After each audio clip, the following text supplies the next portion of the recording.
Halo semuanya, sawadee-krap, apa kabar? Semoga kabar kalian selalu baik dan juga sehat. Selamat datang di segmen analisa.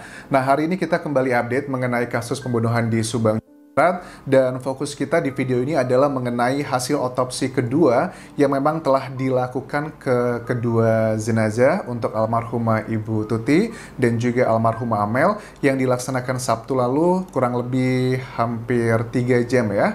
Itu dilaksanakan oleh puluhan tim dari Bareskrim Mabes Polri di Jakarta, serta juga ada salah satu sosok yang sangat terkenal di Indonesia, Dr. Hastri, yang memang terkenal dengan ketelitiannya. Menurut aku pribadi bahwa kasus pembunuhan di Subang, Jawa Barat ini dilakukan oleh orang yang sangat teliti. Dia tahu banget bagaimana untuk menghindari jejak-jejak yang harus dihindari, misalnya sidik jari ataupun hal-hal lainnya. Dan bukan berarti saat seseorang tersebut, si pembunuh tersebut ya, mungkin beberapa orang, karena memang ditemui ada dua jejak kaki yang berbeda di lokasi kejadian, mungkin saja orang-orang tersebut sudah sangat profesional dalam melaksanakan eksekusinya ini dengan jejak yang sangat sedikit yang bisa ditemui di lokasi kejadian.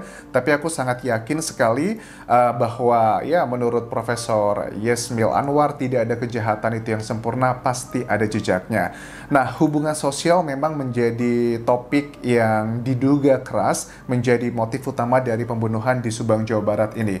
Oke, kita bahas mengenai hasil otopsi yang kedua ini. Hasil otopsi yang kedua berdasarkan keterangan dari Kadif Humas ya, Polda Jawa Barat memang tidak dirilis. Ini ada beberapa kemungkinan. Menurut aku mungkin ada beberapa data yang ada harus diralat dari hasil otopsi yang pertama, karena menjadi pertanyaan bagi aku pribadi, kenapa di hasil otopsi yang pertama kepolisian tuh bisa serta-merta menyatakan hasilnya, tapi di otopsi yang kedua ini kenapa harus dirahasiakan? Apa alasannya? Mungkin saja alasan salah satunya adalah untuk menghindari si terduga pelaku yang memang dari keterangan kepolisian menyatakan mereka sudah memiliki nama-nama yang dicurigai dan diyakini, tapi memang belum cukup alat buktinya secara lengkap karena dibutuhkan dua alat bukti yang kuat untuk menjadikan seseorang tersangka. Mungkin ini adalah salah satu strategi dari pihak kepolisian untuk tidak mengumumkan hasil dari otopsi yang kedua. Tapi sebagai gambaran, mungkin kita akan analisa dulu ya. Dari berangkatnya adalah kita analisa dari hasil otopsi yang pertama. Hasil otopsi yang pertama itu kita mengetahui bahwa Amel itu meninggal dunia jam 5 pagi di tanggal 18 Agustus, sedangkan sang ibunda meninggalnya 5 jam sebelumnya. Adakah kemungkinan bahwa ada perubahan hasil setelah dilakukan otopsi ulang oleh Dr. Hastri di sini? Mungkin saja ada terjadi perubahan, karena kalau aku melihat dari data CCTV ya, CCTV yang kita ketahui yang berasal dari Dinas Kota Bandung ya, yang di situ dinyatakan bahwa ada CCTV itu jam 11 kurang, dan intinya adalah pada saat kalau kita bandingkan perjalanan dari kota Bandung menuju ke Subang atau ke Jalan Caga, itu paling tidak dibutuhkan waktu 1 jam kan ya, walaupun itu adalah malam hari.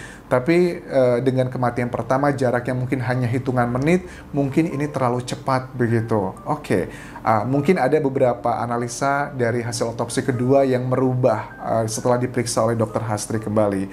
Nah, Dr. Hastri pun juga tidak hanya memeriksa kedua jenazah, tapi juga memeriksa TKP juga. Salah satu fakta yang kita temukan dari media massa adalah mengenai banyak bercak darah yang ditemukan di kamar Amel. Ini menandakan apa ya? Berarti kalau bercak darah banyak di kamar Amel, padahal dari salah satu dugaan polisi awalnya ditemukan bahwa Amel itu sempat dimandikan di kamar mandi, dibersihkan badannya karena untuk dipindahkan ke mobil Alphard hitam tersebut dan dihilangkan jejak sidik jari si pelaku. Kemungkinan besar memang ini kita bayangkan ya, kalau secara logika aja sih, ada bercak darah di kamar, berarti memang Amel malam itu saat itu sedang tidur. Kemudian mengkonfirmasi sepertinya dugaan kepolisian yang mengatakan Amel itu melakukan perlawanan karena dengan adanya bercak darah di kamar tersebut berarti Amel memang sempat melawan dengan tanda-tanda seperti itu, dan kemudian pada saat Amel sudah meninggal dunia baru dimandikan dan dipindahkan ke Alphard. Sementara kalau untuk sang ibunda almarhumah Ibu Tuti, dugaan polisi awal sepertinya tidak berubah bahwa Ibu Tuti itu tidak melakukan perlawanan pada saat terjadinya eksekusi pembunuhan karena Ibu Tuti sedang tertidur, karena memang jamnya adalah jam untuk tidur sih dari situ.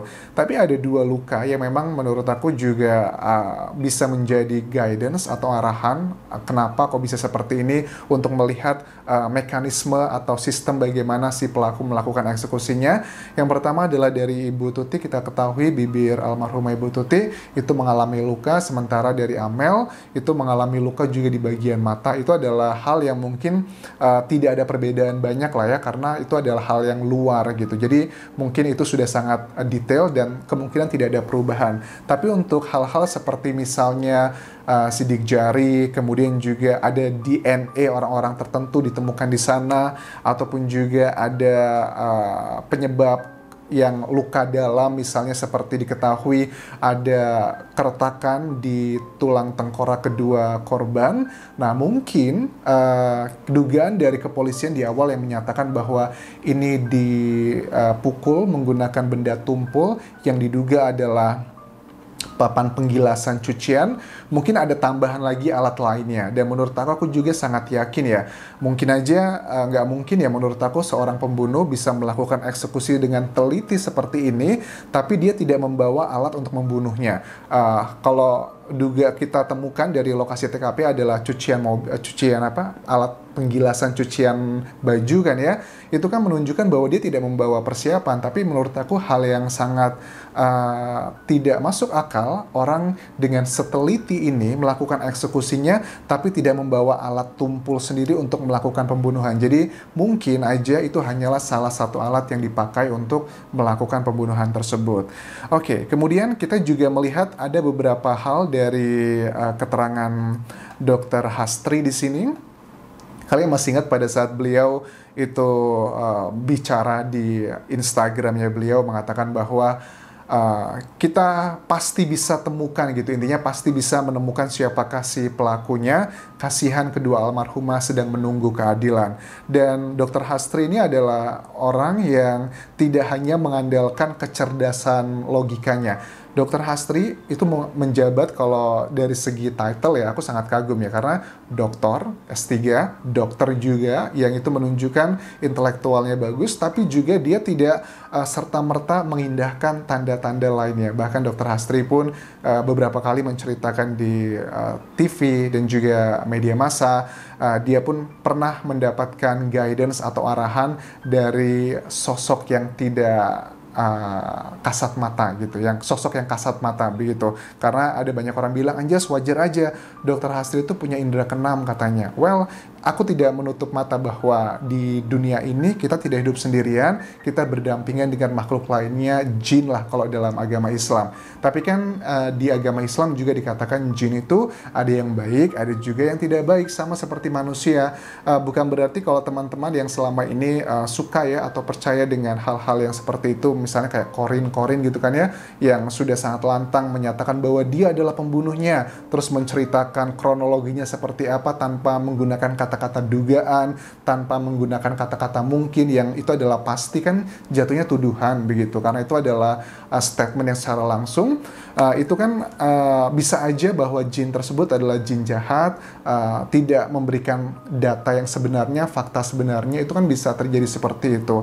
Dan secara logika juga menurut aku, kalau jin dan manusia itu sama gitu ya, ada yang baik, ada yang jahat, dan jin juga ada mungkin miliaran jumlahnya di dunia ini, mungkin aja seperti itu, kan tidak berarti bahwa setiap jin itu pasti tahu semua hal yang terjadi di dunia ini gitu. Apakah ada kalian punya pengalaman bahwa jin yang di sini pasti tahu semua kejadian di dunia ini, hal-hal simpel, hal-hal detail seperti ini?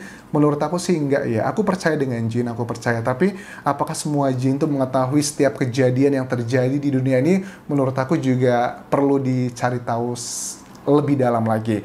Tapi aku sangat yakin bahwa hasil otopsi pertama dan hasil otopsi yang kedua tidak mengalami perbedaan yang sangat signifikan, tapi ada beberapa hal yang mungkin ada mengalami perbedaan. Mungkin aja yang mengalami perbedaan adalah mengenai jam meninggalnya. Ada mungkin setelah dokter Hastri teliti, oh ternyata Amel meninggalnya nggak jam 5 pagi, mungkin lebih awal atau mungkin lebih lambat, atau juga perbedaan jaraknya antara meninggal pertama dan kedua tidak 5 jam, mungkin lebih lama atau juga lebih cepat. Menurut aku kalau ada perbedaan, kemungkinan besar perbedaannya di dua hal tersebut, dan itu pun bisa menjadi sebuah guidance atau arahan baru untuk mengembangkan penyelidikan ini lebih dalam. Dan sekali lagi aku masih percaya sekali dengan keterangan dari Kadif Humas Polda Jawa Barat yang menyatakan bahwa mereka sudah mengantongi nama-nama yang sudah terduga sangat kuat, tapi memang sekarang sudah sedang dilaksanakan pengumpulan 2 alat bukti yang kuatnya. Dari BAP aja sebenarnya kita sudah bisa menganalisa siapa yang kira-kira banyak pernyataan yang tidak linier dengan saksi-saksi yang lainnya. Itu adalah hal yang tidak bisa dipungkiri. Dan sekali lagi, keterangan dari Profesor Yasmin Anwar mengatakan bahwa ekonomi, kekuasaan, dan hubungan sosial adalah permasalahan atau motif yang biasanya dijadikan alasan terjadinya pembunuhan di banyak kasus di dunia. Dan hubungan sosial dari Ibu Amel dan juga Ibu Tuti dan juga Amel itu bisa menjadi salah satu langkah awal untuk mencari tahu siapakah pelaku sebenarnya. Terima kasih sudah menonton video ini. Terima kasih juga untuk teman-teman, 23% para penonton sekarang sudah subscribe. Mudah-mudahan besok naik lagi ya. Itu adalah support nyata kalian buat aku terus membuat video analisa mengenai kasus Subang. Terima kasih sudah menonton. Tinggalkan komentar kalian, tinggalkan like, dan sampai ketemu lagi di video berikutnya. Kapun kerap semuanya. Bye-bye.